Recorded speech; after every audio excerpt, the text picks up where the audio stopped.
Welcome. My name is Thad Zolkowski. I'm the Deputy Director of the Leon Levy Center for Biography here at the Graduate Center, which was founded by Shelby White and the Leon Levy Foundation in 2007. As always, I would like to thank Shelby for her steadfast support of the Biography Center. It's her vision that makes this program possible. Our next event, which will be on Zoom only, will be on Thursday, April 27th. Carolyn Woods Eisenberg, author of Fire and Rain, Nixon, Kissinger, and the Wars in Southeast Asia, in conversation with Timothy Naftali. Please mark your calendars and register for this free event on the Leon Levy website.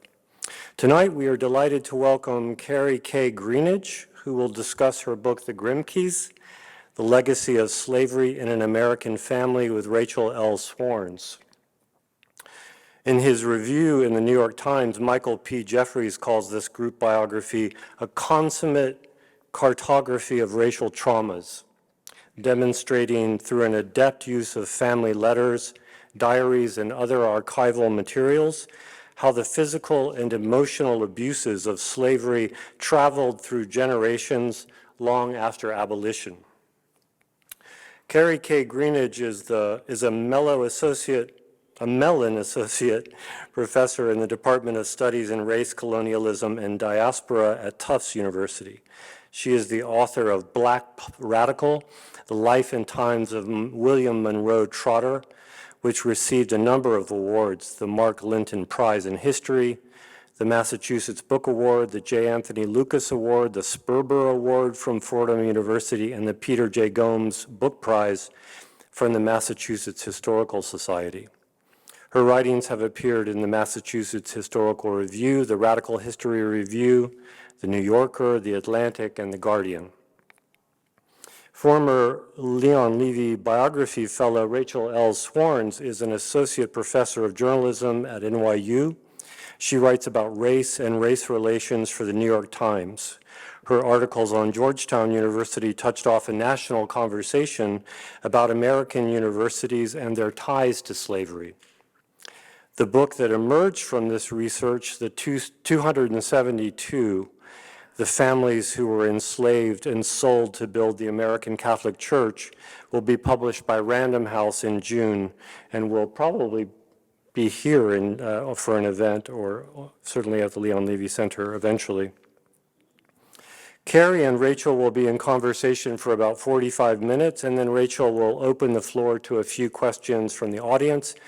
After that, the book will be on sale, and Kerri will be signing copies. Please welcome Kerri Greenidge and Rachel Swarns.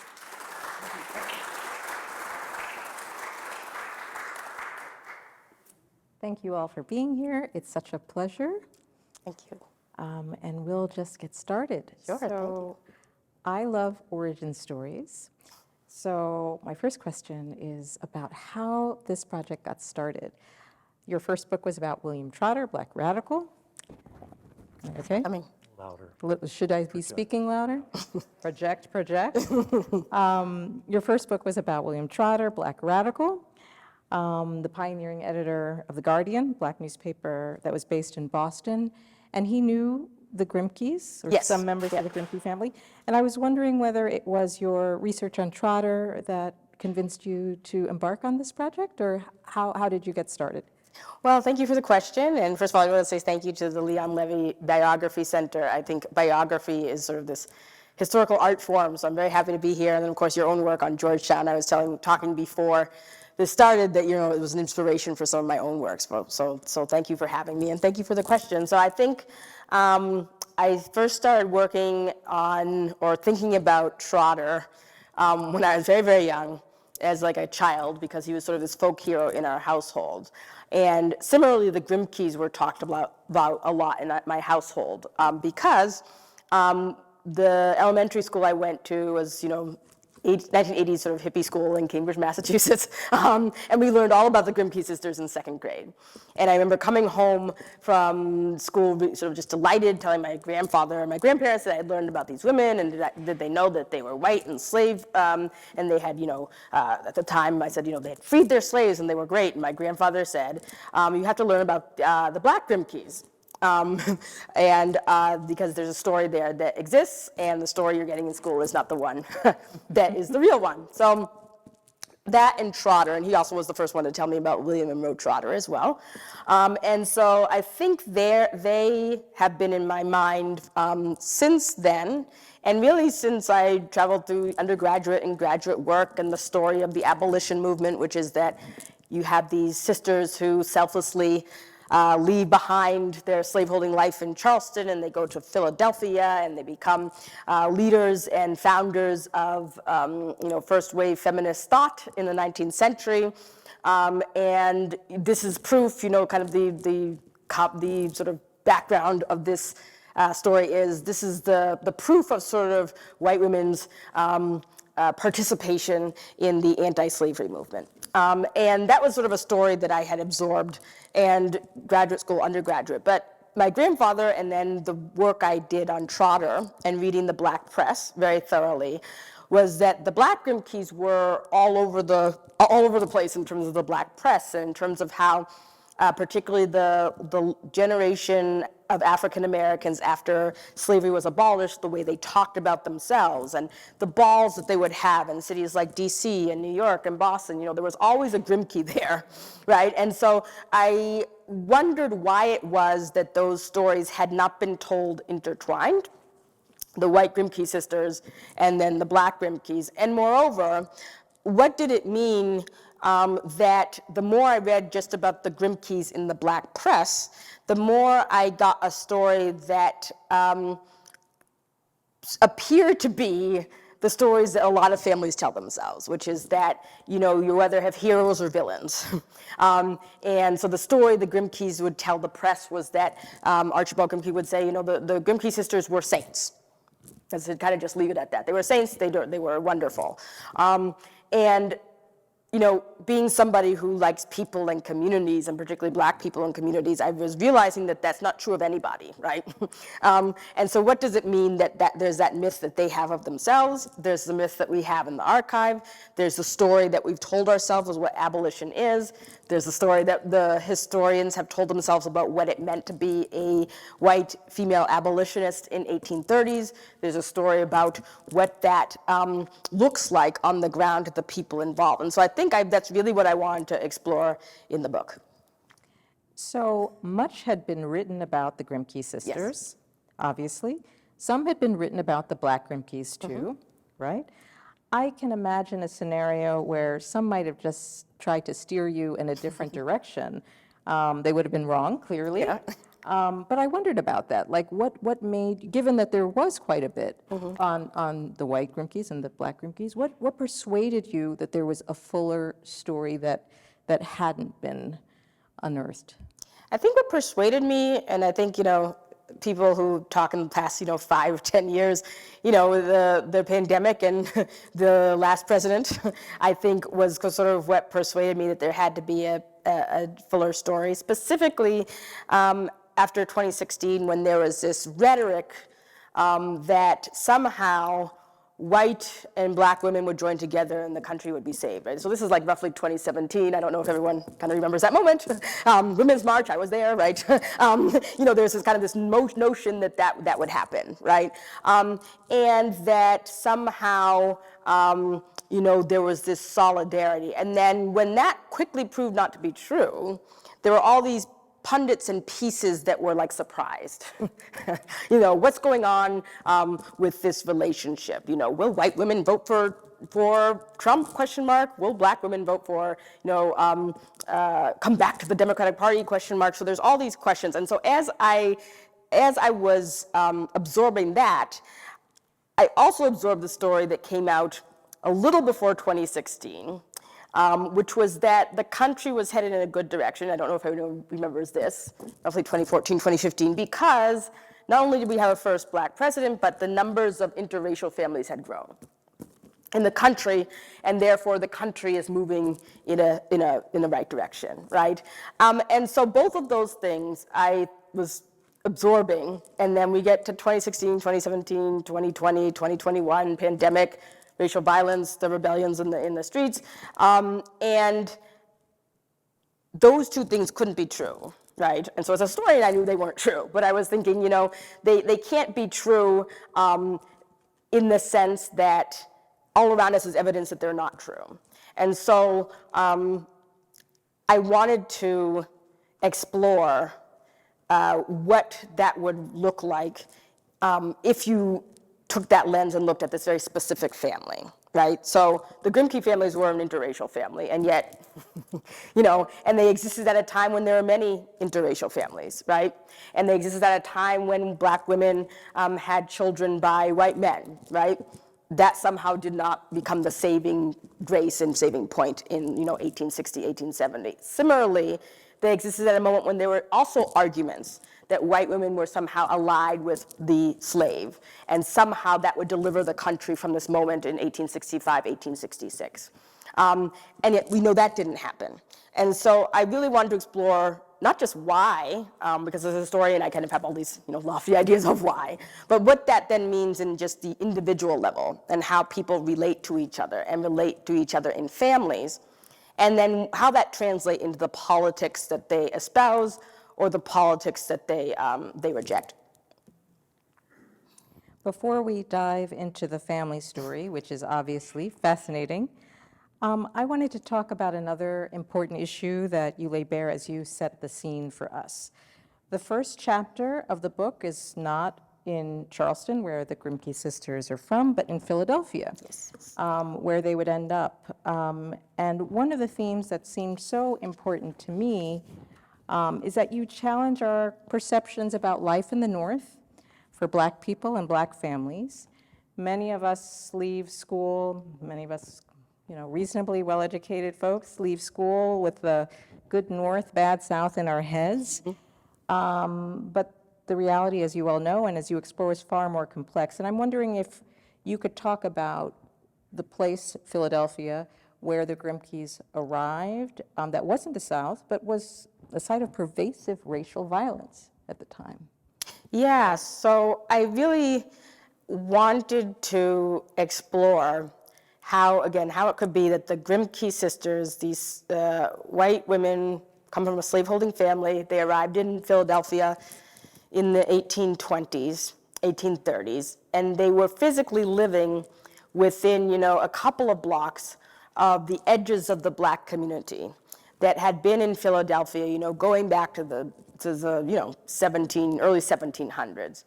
And yet in none of their letters do they talk about that community. And they recorded everything else. And they kept these very meticulous diaries about every place they visited and what it smelled like and what it looked like and the people they interacted with. And yet they never talk about just their own neighborhood in terms of the Black people who were there. And I went and looked at maps, and you could actually see where their house is and then see where the Black community is. And so it wasn't as if this was a far walk. It wasn't as if this was a foreign place. They're literally living amongst them. And yet they don't mention them except to talk about the Negro as cause, which is sort of the quote from Sarah Grimke. And so I really wanted to explore why would that have happened? And one of the things is that particularly in Philadelphia in the 1820s, 1830s, you had the growth of a free Black community at the same time that you have an expansion of slavery into the West, and at the same time that you have this explosion of violence specifically towards Black success, and specifically towards the Black community symbols of that success, whether it was the church or the lodge or the homes of some of the wealthier Black members of the community. The Purvis family intermarries with them, we'll get to this in a second, intermarries with the Fortin family, and the Purvis family was a Black family, multiracial, living in Philadelphia, had this huge sort of townhouse, and each of the riots that occurred in the 1830s, 1840s, the white mob always targeted that house, right? And so it's really a matter of they're targeting Black success. And so I really wanted to look at what did it mean to be the Grimke sisters to be genuinely and sincerely anti-slavery, right? And so the argument of the book is not that somehow they were faking it or, they're insincere, right? They're sincerely anti-slavery. And yet they could live in a community where, about every 5-7 years, there's this horrendous act of violence against the Black community a few blocks of where they are, and they never mention it. It doesn't appear in their writings at all. And no.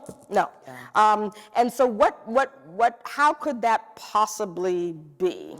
And what does that say about how this particular family looked at race within themselves? Not how they talked about it in terms of as orators or as politicians or as activists, but just in terms of their everyday reaction to each other.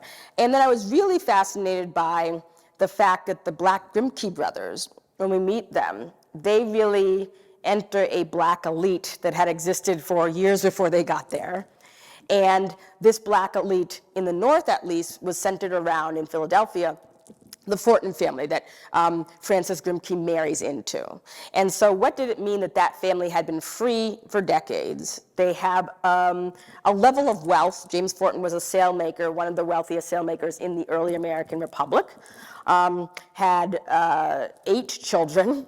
He and his wife helped found the African Methodist Episcopal Church. They helped create the first Black schools. And he has this phenomenal wealth initially in the 1820s. And then by the time he died in 1842, most of that wealth was no longer there. And yet this family was still considered of the elite. And yet where did that money go? And so what does the Black elite actually mean, right? If the case was, particularly in Philadelphia and other northern cities, the violence that this community faced was so pervasive that there were riots all the time. And so in order to build up that community, you turned to the wealthier members of the Black community who would help you build the new church, or give money to have the funerals, or help find the bricks to relay the castings on the new houses. And so what does that do if that happens every 7 years to somebody's fortune? And what does actually then class actually mean? If by the time James Fortin died, his family was not going to benefit materially from the wealth that he had accrued. Before they moved north, the Grimke sisters obviously grow up in a prominent slaveholding family. Tell us about how and why they ended up questioning and challenging this system that they were born into. So the Grimke sisters were born, Sarah Grimke, the older sister, was born in 1795. And when she was born, she's one of 13 children. And the Grimke family was a predominant leading slaveholding family in Charleston. And not only that, they were really, if we talk about the 1% today, they were really sort of part of the, one of the archivists I spoke to was saying, they're part of the 0.1% of the 1%. They're very, very, very, very wealthy. Their wealth went back to, they were descendants of French Huguenots who came over and settled initially in the 1700s. Their family basically builds themselves up in this sort of marshland that becomes Charleston. And their father, the Grimke sisters' father, ended up becoming involved in the American Revolution, was actually over in England, and was conversing with Benjamin Franklin in England to talk about the relationship between the colonies and the crown in the 1760s. Father comes back. He ends up becoming a wealthy slaveholder in Charleston, but not just in Charleston proper, in all of these sort of currents of plantations that existed outside of the core of the city. At one point, the Grimke family owned over 300 people, and throughout their lives, they owned and traded more than that. So as far as I could document, there's over 300 people they own physically, and then they were also involved in the slave trade. And so this is the world in which the Grimke sisters were born. Sarah Grimke is the daughter, and from a very early age was very curious and very intellectual. She immediately discovered that her father would allow her to read his law books in the house, but would not sort of encourage her beyond kind of being smart and precocious in the house. And that when she became a teenager, her brothers go off to Princeton and become jurists and theorists and write these, works of political jurisprudence, and Sarah Grimke is left in the South, where she's expected basically to marry and have children. And so it's from that seed that Sarah Grimke began to look for something different, and also began to really reckon with the violence that was systemic and endemic within Charleston proper. So Charleston was known even within the global South as being a center of notorious violence. And that had to do with many things. One of them had to do with Charleston in South Carolina, Charleston being a city where the Black community was the majority, and South Carolina being a state in which the Black community was the majority. So in order for slavery to survive, there had to be these methods of very violent control of the Black community. So someone like a Frederick Law Olmsted toured Charleston and said it felt to him like he was in a war zone, because there were constant bells, constant signs of violence in the streets, and Black people were really there to serve every white person who was there. So there's these descriptions of Olmsted walking through the street and a horse, does its thing in the street, and the white person doesn't pick it up. He literally kicks the Black man on the ground and has him pick it up with his hands, right? And so it's this type of violence that existed in Charleston at the time that Sarah Grimke grows up with and she talked about. She has all of these various encounters, very violent encounters with slavery when her family's on their plantations in the countryside. And at one point, she's like 4 years old, she tries to run away. And when she gets to the edge of the plantation, there's nobody around, and she looks up and she sees a mutilated body of an enslaved man on a stake. And she cries and she screams, and the Black nanny comes and gets her and brings her in, and she's asking people what happened, and her parents sort of don't have a reaction. Their only reaction is that, well, the man tried to escape, and so this is what you do when your slaves try to escape, is that you have to have them on display. So from this horrible scene of violence, Sarah Grimke very early on decides that she needs something more for her life. Their father gets very sick in 1819. Sarah, his favorite child, goes with him to Philadelphia where he dies, and she decided then to remain permanently, in part because she's inspired by, for the first time, meeting white people who were Quakers who were saying slavery was wrong. And so it's the first time, I argue in the book, that she sees people articulate that slavery itself is a sin. And so she moved to Philadelphia. She immerses herself in Quaker reform. Her younger sister Angelina was born, 13 years younger than Sarah. The youngest of the Grimke children grows up in a household in which she sees her older brothers being allowed to act sort of in just careless and very openly violent ways. And always had questions about why that was. So they're seen as sort of unruly. Her brother, Henry, is drinking by age 13 and running around the town, and so much so that the neighbors come and they tell Mrs. Grimke, she needs to control her children, which of course was not done at the time. And she begins to wonder, what is going on with her family. And through that, she becomes very, very close to Sarah, who sort of takes her on and asks to be her godmother. And by the time Angelina comes of age, she moves to Philadelphia to live with her sister. And so they arrive in Philadelphia really having a distaste for slavery, really from a very young age, questioning all the markers of violence that existed in Charleston, and then from there immersing themselves in this Quaker reform community in Philadelphia. You're going to complicate their story for us a bit. Yes. But before you do that, talk a little bit about, you said they obviously were sincere. Talk a little bit about the impact that they did have on the anti-slavery movement. So the Grimke sisters, in the 1838, Angelina Grimke publishes her first volume of work, which is one of the first, or if not the first, articulation of the connection between white women's, in particular, exploitation and disenfranchisement in sort of the patriarchy of American governance and Western governance, and that connection to enslavement. And the fact that as white women who are abused in the sort of the political and economic system that exists, they then have one power, and that power is to speak on behalf of the enslaved. That work, when it came out in 1838, immediately became a sensation, not just because it was the first articulation by a Southern-born slaveholding white woman that slavery was biblically, morally, and politically wrong, but that white women in particular had a particular role in its eradication.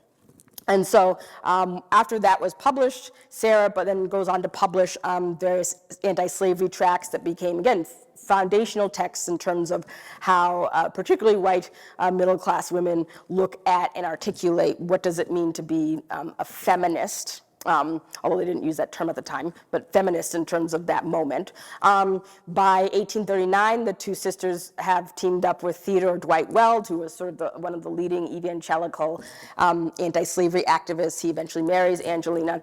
They write a very famous book, another canonical text called American Slavery as It Is, which is still used and cited by historians of slavery, in which they chronicle using personal accounts by slaveholding women and slaveholding men, newspaper accounts, et cetera, of what slavery actually is. And this emerges at a time when the rhetoric, of course, from the South is that slavery is a benevolent institution, that it is gentle, that slavery is part of creating this natural family structure. And so in that way, they are, have an impact of changing the way that white women in particular engaged with the anti-slavery movement in terms of how the public was concerned. They also become, Angelina becomes the first woman to speak publicly before a sitting legislative body when she gives a speech before the Massachusetts state legislature. In that speech, she directly links white women's responsibility to the enslaved to the responsibility of the state in terms of listening to women's voices. And so in that way, they are instrumental in this shift of anti-slavery embracing and, if not people individually embracing it, but the movement itself coalescing around the idea that women have a particular and role to play in the political eradication of slavery. I argue in the book that that did not mean, however, that they were racial egalitarians. Right, and I was hoping you could go there next, because even as they are pressing and becoming very prominent in their work, they are not egalitarians. And also you talk about, I mean, they're not alone too. So we see this paternalism kind of at best, and sometimes flat out racism in this community, in this abolitionist community. Can you talk a little bit about that? Yeah, I really was, one of the things that the Grimke sisters, when they arrived in Philadelphia, not only are they living, just a few blocks of where this Black community is under attack, but they're going to Friends meetings, meetings of the Quakers. They're going to anti-slavery organizations of women in which Black women are present. And yet, in many of their personal correspondence, they often will act as if Black people are not there. And yet, just from the record, we know that Black women were there. And from Black women themselves, they are there. So one of the people that they're interacting with are the Fortin family and the Bustill family, who were Black families who had lived in Pennsylvania going back to the 1720s. And the Bustill family were actually Black Quakers, attended the same meeting house as the Grimke sisters attempted to join on Arch Street in Philadelphia. The Bustills talked openly and throughout their lives about being Quakers, but being segregated within the meeting house. And yet the white Grimke sisters often said, well, the Quakers never segregated anybody.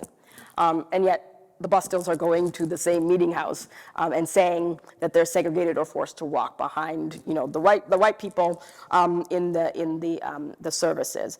And the Grimke sisters themselves were sort of blind to, or at least did not speak about, that community in terms of Black people who were equally as intelligent, equally as activists, and had been at the game of activism far longer than they had. They didn't do well reacting to and interacting with those people. And often when Black women in particularly the Fortin women and the Bustle women, would push back against them. And they remained kind of friendly with one another, the Fortin and the Grimke women, for years and years and years. They would push back against the Grimke sisters. The Grimke sisters would kind of respond with, like they didn't have any idea that they were behaving in this way. And that's very well documented in the letters back and forth between the Grimkes and the Fortins and the Bustills, and as they're organizing in Philadelphia and in New York. They also, the Grimke sisters, had a particularly blinders on when they were dealing with their own family. And I'm going to stop Yes. you there for a second. Talking about the women, the Fortin women, the Black women in Philadelphia, one of the things that struck me too was that even though the Grimkes obviously were at these meetings and didn't mention them, these women, and as you explained to us, who have this long history of activism, have some influence on them, right?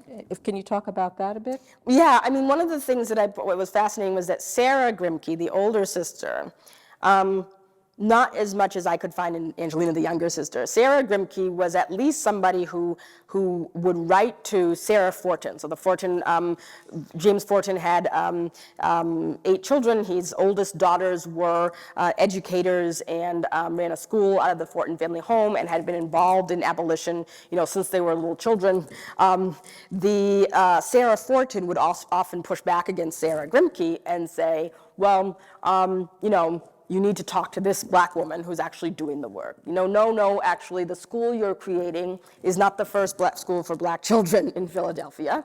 Black people have had a school that they've run themselves for 30 years, right? Sarah Grimke was actually willing to continue to correspond with Sarah Fortin and say, tell me more and these types of things. Whereas Angelina's reaction was really, no reaction, right? It was sort of continuing to have this idea that they were the first ones to plant themselves in sort of the path of righteousness, so to speak, in Philadelphia. Right. And so they have this kind of large impact on the white abolitionist community. But within their own family, they don't seem to have much of an impact in terms of their family in Charleston and the slaveholding there. And I'm wondering if you can talk about that, and also, too, about how they kind of sanitize that history. Mm-hmm. Yeah, I mean, the Grimke sisters, one of the things I was surprised at when I started delving into the papers at the Clements Library at the University of Michigan, I have to give them a shout out, great librarians, that I was surprised to look at was this, the fact that the Grimke sisters continued to write to their family in Charleston through the Civil War.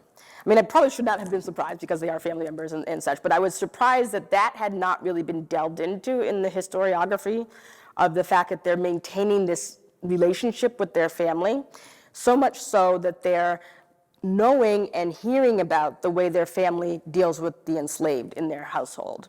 Specifically, there's an enslaved man named Stephen, I talk about it in the book, who suffered horrible brain damage as a result of abuse at the hands of their brother Henry.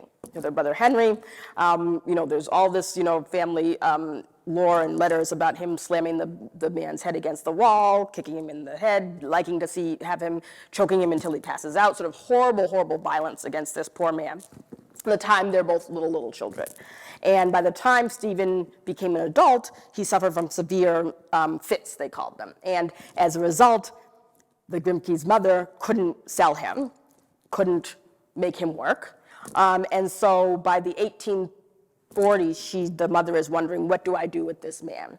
And so she's writing to Sarah and Angelina, who by that point are famous abolitionists, and having this whole correspondence for about 18-month period about what to do with Stephen. And what was remarkable to me, and sort of pointed my analysis of the Grimke sisters in a different direction, was that they talked about this with such lacking a lot of the self-righteousness that they had when they talked about slavery kind of in just the general, right? So when they're talking about slavery in the general, and they're talking about politics, and they're talking about the country, they speak sort of very eloquently and passionately about how slavery is a sin. When they're talking to their family about Stephen, they have all these comments on, well, if we purchase him this, if we do this, we'll do this. And meanwhile, they're talking about a man who literally is suffering from mental and physical collapse because of their brother that they've been documenting for the past 30 years. The Grimke sisters finally agreed to pay their mother to transport Stephen from Charleston to New Jersey, where the Grimke sisters were living at the time. And previous historians had seen this as kind of isn't this great that the white Grimke sisters have embraced this enslaved man and brought him into the household. Bearing patiently his suffering and Yes. all of this. Yeah, and then what you actually found was the way they talked about this enslaved man was that, the fact that he seemed lazy, he wouldn't work. They at one point they have him working on their huge multi-acre farm, and they get very frustrated because that he's sort of slovenly according to them, and why can't he just work? And isn't this a horrible example of the failures of freedom in New Jersey at the time, right? And so that to me was sort of this stark contrast between how somebody can be in their everyday lives, have the ways in which they interact with actual Black people is very different than the way they actually interact with the political idea of Blackness and politics. And they describe their brother as a kind master, Yes, right? and then The guy who is slamming this, it's harrowing, some of this description. Yes, they then talk about when Henry Grimke died, this brother who all of them in the family referred to as having all these problems, being very violent as a child. When he finally died in 1852, the Grimke sisters talk as though he was a kindly master. His slaves must miss him. Isn't it horrible that he has died? So a complete, and this is only roughly 10 years after the whole incident with Stephen, and Stephen presumably is still alive, living in New Jersey with them. A daily, a reminder of the fact that he was not as kind as they would have supposed. Tell us how they learn about their Black nephews. Yeah, so I was careful. I have no historical evidence for this, so I couldn't say this definitively. But I found it. Another historian perhaps will come up with definitively figuring out when the Grimke sisters learn or have an inkling that their brother Henry has this relationship with an enslaved woman. So one of the things I trace in the book is the ubiquitousness, the common occurrence of white men in Charleston having Black enslaved women and having children with those women. So much so that Charleston, 1821, passed a law that said those men could no longer free those women and those children in the state of South Carolina. So that's where that law came from in 1821. And that meant that the Grimke sisters, who grew up absorbing all this violence around them, no doubt had to have seen all the violence that's particularly happening to the Black women in their household. Very well documented. And yet, in 1868, the Grimke sisters, by this point, are older. They're living in Massachusetts. The Civil War is over. Their children are grown. They're going to try to, make a sort of another foray into public activism, and they pick up the National Anti-Slavery Standard, and the story is that when they pick up the newspaper, they see an article about Lincoln University, a university that's now an HBCU in Pennsylvania that's created for Black students, and they read that there are two students there named Francis and Archibald Grimke who have distinguished themselves as students. And the Grimke sisters' story is that they see this and then they're taken aback and they're shocked. And then Angelina writes to Archibald and asks, "Are you from Charleston?" And he says, "Yes." And they are related to Henry Grimke, and he says, "Yes, that is my father." And they then say, this was once a noble name. It's now been buried in the mud because of the stain of the Confederacy and slavery. You young men are going to carry the name forward, right? So that's the story we get from the newspapers, from Gerald Lerner's book, from historians. I've kind of repeated it over and over again. And yet, when they discover that they had these nephews, they go to meet the nephews at Lincoln. Angelina and Theodore Weld agreed to pay for their education at Lincoln. They agreed to help the younger brother, who nobody talks about, named John, come from Charleston and make his way to Lincoln and go to school. And then in all these letters, it's unclear what happens, but they stop paying for John, the younger one. They start having all these conversations with each other how John is worthless. He's not as bright as his brothers. He's gone the wrong way. So John is left to sort of fend for himself financially and emotionally. They pay for Archie to go on to Harvard. Frank goes on to Princeton Theological Seminary, but will no longer accept their money because in his words, they do not understand the ways of colored people. I don't quite know if there was a specific moment that happened, something happens, and he refuses their money and then pays his own way, whereas Archie takes their money and goes to Harvard Law School. And their relationship with their nephews in the letters are judgmental and, again, completely divorced from the reality of the situation, which is that their brother had children with an enslaved woman named Nancy Weston, who they never talk about. And who is left? Who is left in Charleston. So they never offer this poor woman who had been enslaved, who's paralyzed, does not know how to read or write, yet raised her sons. And the sons ask about her. The sons ask, can we pay to bring her to the North? Charleston was exploding in horrendous acts of violence during Reconstruction. She is now in her 50s, 60s. Her sons have left. Can you bring her to the North? And the sisters say no. Right? Why can't they just get the money themselves? This is a sign of their laziness. John is lazy, right? He can fend for himself. And so the result is that the Grimke brothers grow up with very different relationships to these Grimke women than previous historians have sort of accounted for. Particularly when it comes to the youngest brother, John. It's very much evidence that John, because he does not receive the same financial support, is forced to go sort of a different direction than his brothers. And even the brothers, though. Yes. I mean, their treatment of the Black people within their family seems quite different from what they articulate in terms of how they think, at least in the public sphere, Black people should be treated. There are a couple of examples that really stand out. One of the brothers becomes very, very ill. Yes. And they think maybe he's dying, and they're asking, could they pay for train so he could see a doctor? And they say no. Yeah. So the brothers Archie and Frank are at Lincoln. They arrived at Lincoln, and this is one of the more heartbreaking parts when I was writing the book, was that the way they get to Lincoln had everything to do with their mother, Nancy, the enslaved woman who was paralyzed and couldn't read or write. More to do with her than it did with any kind of white abolitionist coming in and rescuing the boys, right? So the Union Army comes into Charleston. The Archie and Frank are teenagers. They're horribly abused and imprisoned by their half-brother, Montague, who wants to re-enslave them during the Civil War. The Civil War ends. The brothers are, nearly starved and beaten and horribly abused. They're reunited with their mother and their little brother.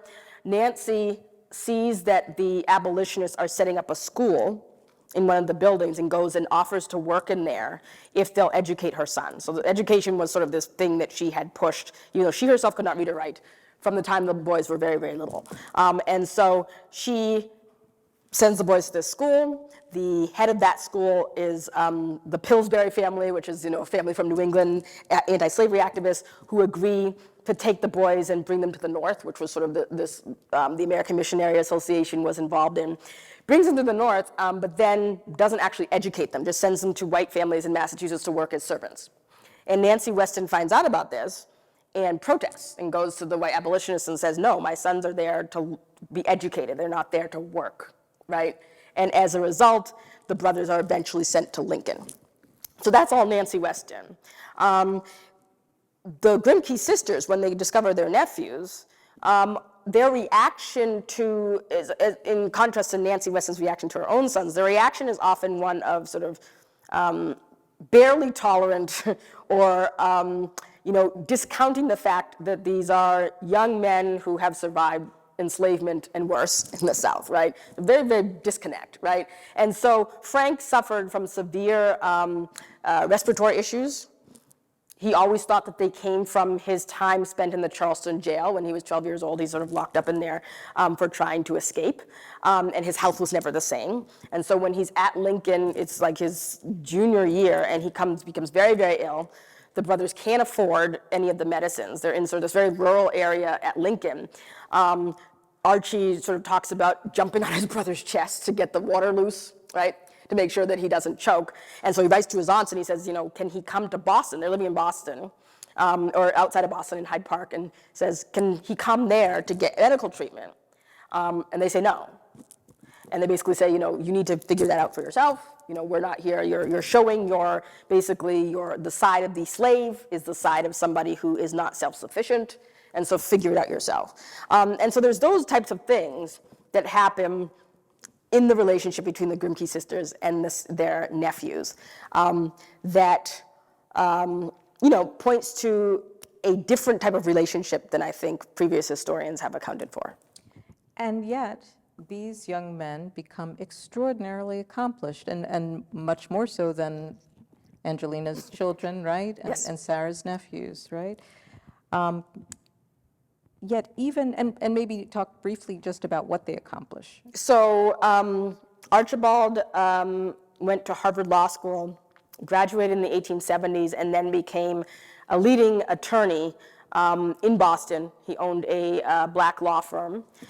He eventually got involved in local politics in Massachusetts and was appointed head of the Westboro State Hospital in Massachusetts, which at the time was sort of a leader in caring for the mentally ill in the country. So he's the head of that, appointed by the governor, and then eventually became the ambassador to the Dominican Republic in the Cleveland administration in the 1890s. He then, when he leaves that service, he then moved to DC and became a founder of the American Negro Academy, the NAACP, and worked as a writer. He wrote various biographies, very, very accomplished. Frank went to Princeton Theological Seminary, graduated, and then became pastor of the 15th Street Presbyterian Church, which at the time was the most exclusive black church, if not the country, definitely on the Eastern Seaboard. It's in Washington, D.C. It was attended by former black congressmen, senators,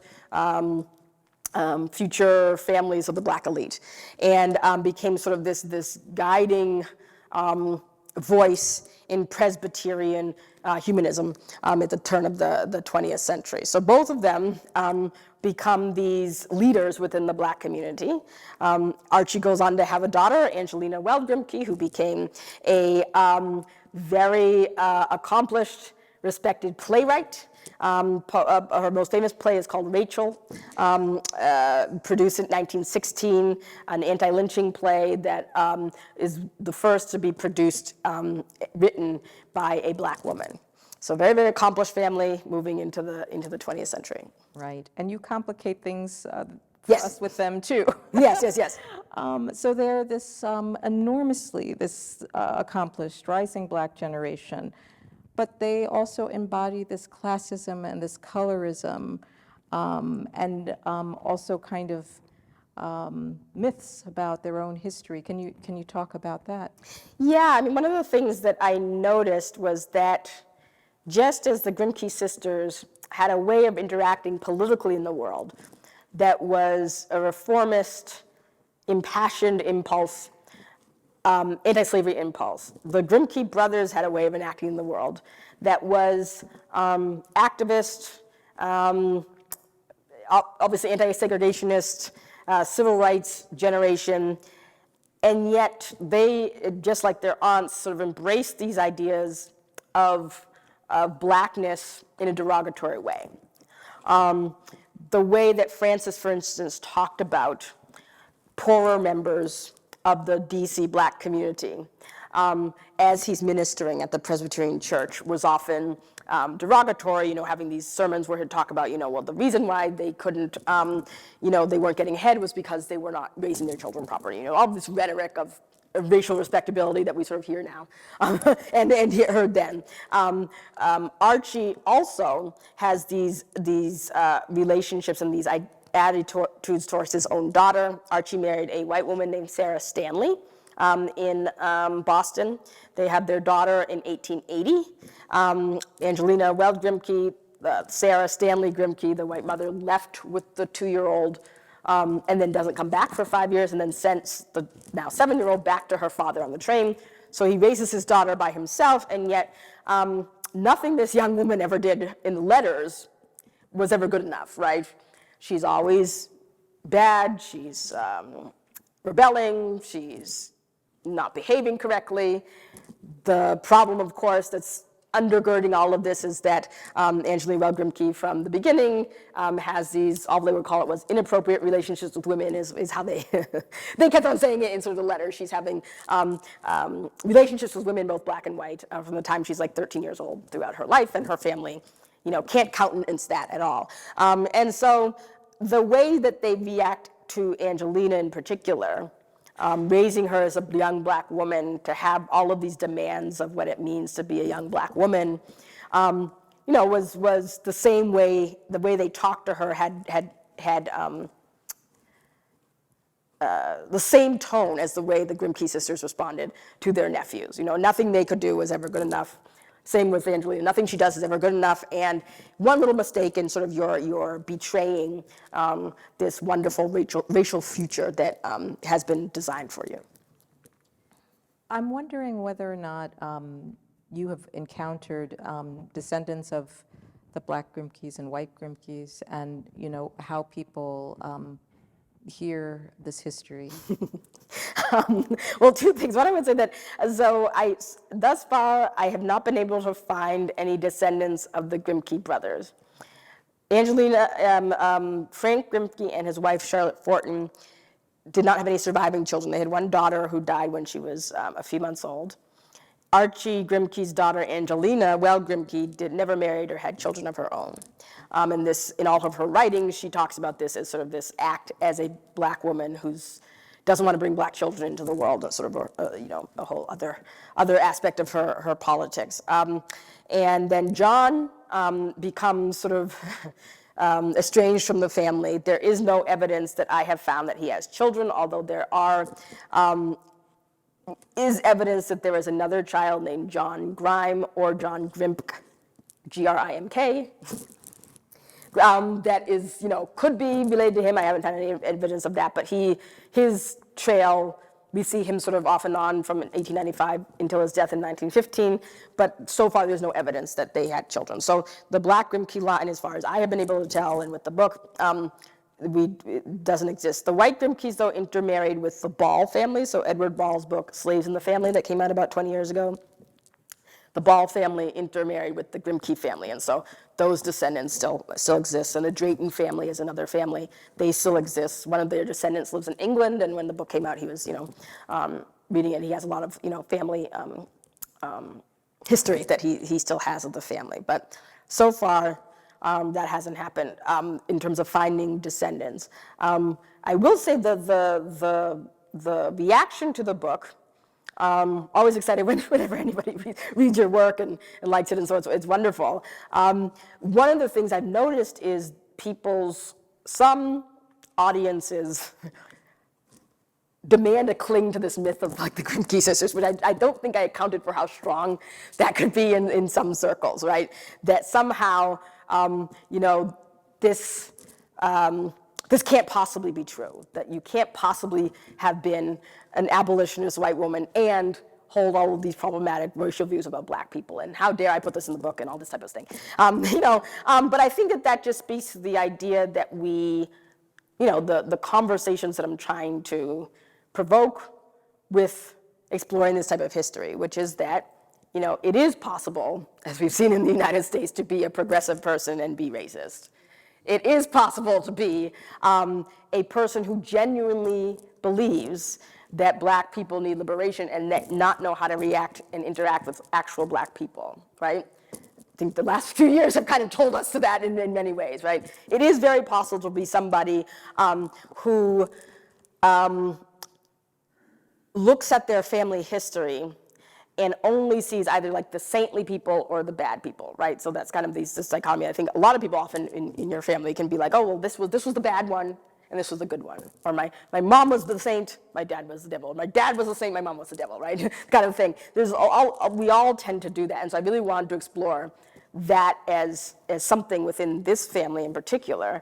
And also in the way we then talk about, well, what then did it mean when you have a system like enslavement? The ways then that families talk about that. And, in the archives, questioning when families, say, oh, so-and-so was kindly master.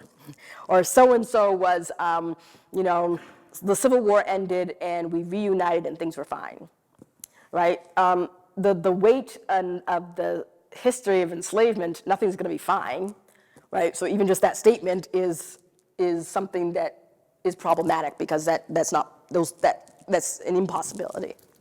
Right. Okay, it seems like a good time to start taking questions, if we have them.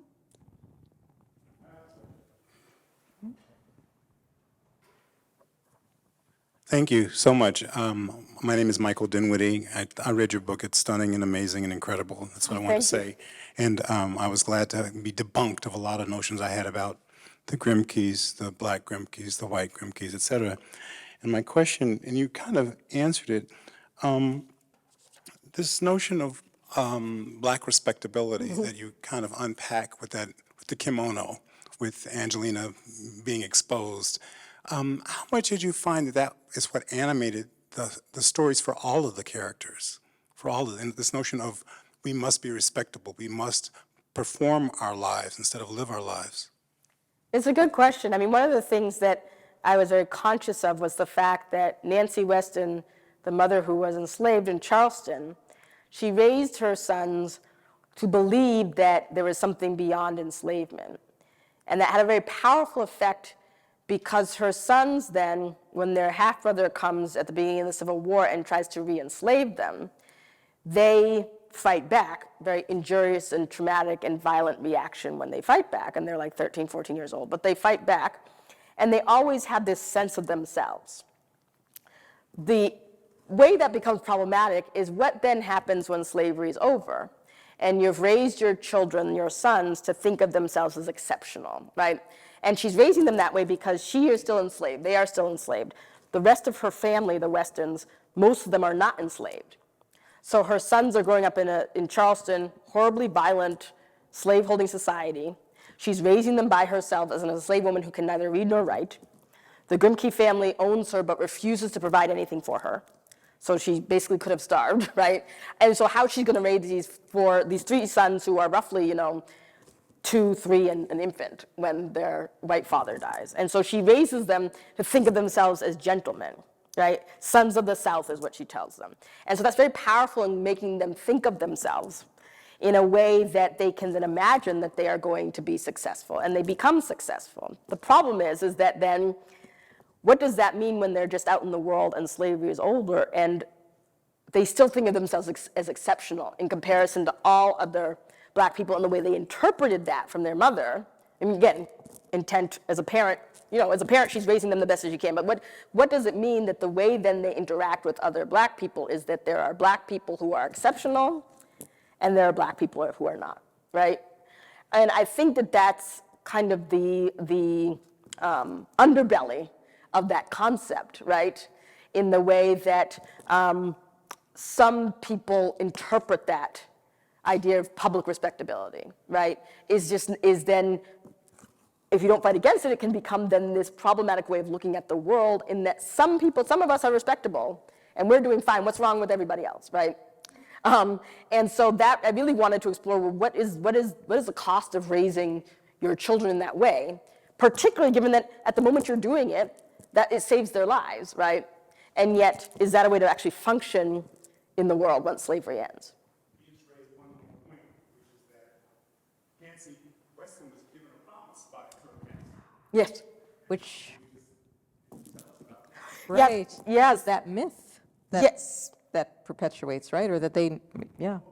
Yeah, so Nancy Weston, the enslaved mother, she is, there's evidence that she had a child previously to her 3 sons that was sold, and she was sold with the child, and the child then we don't find. I haven't found in the historical record. She's then purchased by the Grimke family. Henry Grimke then moves her out to the country to one of his plantations and puts her in a house, which all intents and purposes in terms of the lore and then the actuality of it is the house where white men would put black women with whom they felt they could just have sexual relationships whenever they wanted to. She's in the house. Her life compared to the other enslaved people is quote unquote better, right? She's allowed to have a garden. She's allowed to name her sons, which the policy on the plantation was that Henry named the sons, but she's allowed to name her sons. And so she's living as if she is free, is how she put it, how her sons put it. And yet, a month after Archie was born, Henry Grimke, his white father, as he's telling Nancy that she's free, rewrites his will. And in that will, he says that any children that are born by his girl, Nancy, are the property of his white children, which would seem to show, right, that his black son is born, so his black son is a few months old, living in this house that he's put in there. She's about to be pregnant with the second son, and he is more concerned with his white family than he is with the black family, and yet he's telling her, or she's hearing from him, you are free, right?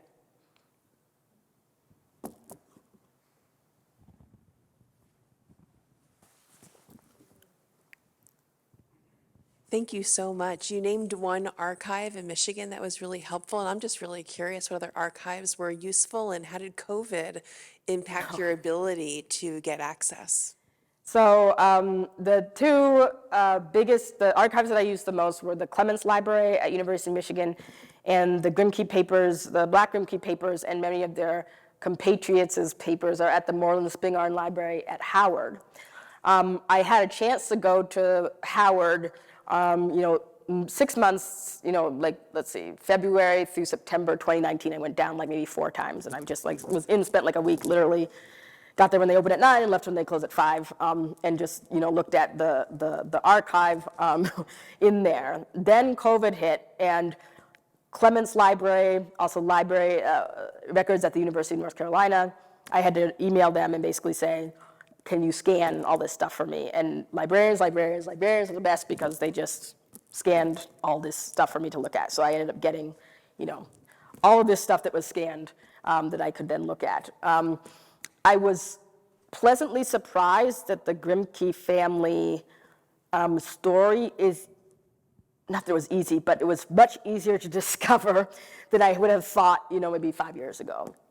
In terms of that, the Grimke family kept so many records about themselves and were constantly talking about themselves and about what's going on in the world around them, which is why their silences speak just as loudly as what they're actually saying, right? And so that was actually not a pleasant surprise, but a surprise that it was as easier to get into kind of their day-to-day interactions with one another.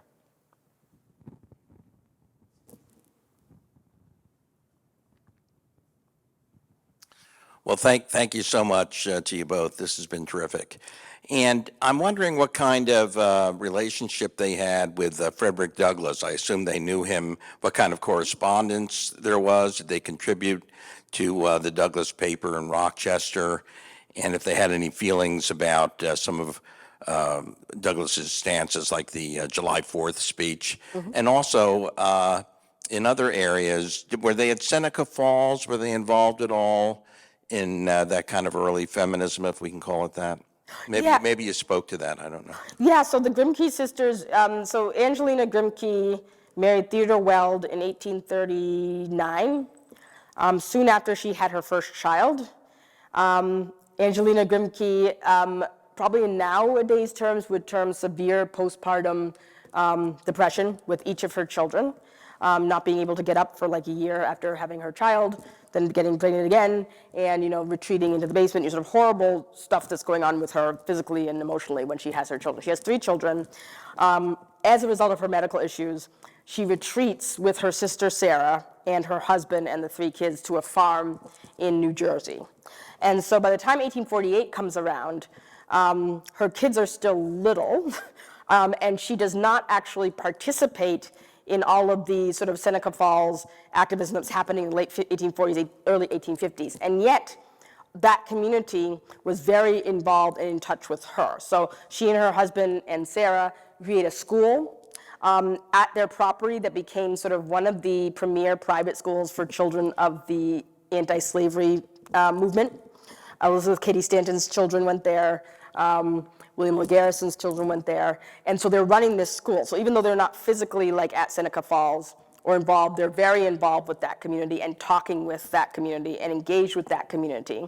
And then by the 1860s, when the Civil War began, both of them become much more involved in sort of step back into the limelight, if you want to put it that way, in terms of giving speeches about the need for the dangers of the South, the need for Lincoln to be stronger in his anti-slavery rhetoric, all those sorts of things.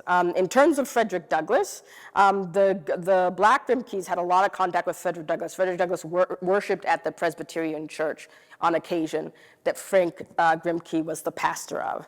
And Frank Grimke and his wife Charlotte were very good friends with Frederick Douglass and his second wife, who was a white woman. And when many in the Black community were upset that Frederick Douglass said his second wife was white, Frank Grimke sort of embraced them and invited them into his church, and then gave sort of sermons and wrote papers about the need to respect his decisions. And then when he died in 1895, actually gave one of the eulogies, many eulogies that was given for Frederick Douglass in 1895. Last one. I was just wondering about John. You mentioned that If you could pass it, can you pass it? Yep, thank you. it's just a little question. I was wondering about John because the Grimke sisters, it seemed that they didn't see Black people as human, but in a more like a political bloc more than humans, because if they did, they would understand the trauma and everything. But when they pulled their support from John, what did he eventually end up doing? I don't know. Okay, so this was the hardest thing to trace, I think, in the book of what happened to John. John, we know, went to Lincoln. We know that he was actually a really good student at Lincoln, so the rhetoric surrounding that he was somehow a ne'er-do-well and didn't do well doesn't bode in terms of just the record of his time at Lincoln. He was considered such a good student that he got a job teaching in Maryland at a free Black school and was like beloved by that community. So red flag went up in my mind that, okay, if this young man is supposedly as horrible as they're all saying, it doesn't really bode well. They then rescind their funding, and then he sort of disappears in terms of the historical record. He then shows up in New York City, where, according to the New York Age, he fancies himself they call him a colored dandy. So he shows up at like these Black clubs in the area that were for the Sons of New York. These are Black men who had been born free in New York. He shows up at sort of these dinner parties, but then there's also reports of him having these instances of public drunkenness. Whether or not that's true, I don't know what happens. Whether that's true or not, he then disappears again, and then he shows up as a waiter living in on Ann Street, actually, in Lower Manhattan, and working as a waiter. And then there's little correspondence between he and his brothers until their mother dies in 1895. And then he's in Florida, and he writes back that he doesn't have the money to come and help bury their mother. And Frank's response is, where's all your money? You need to get your act together. And then there's no evidence that they then have a correspondence with him until he died in 1915. So he didn't attend his mother's funeral? Not that I've been able to tell, no. Thank you. Thank you.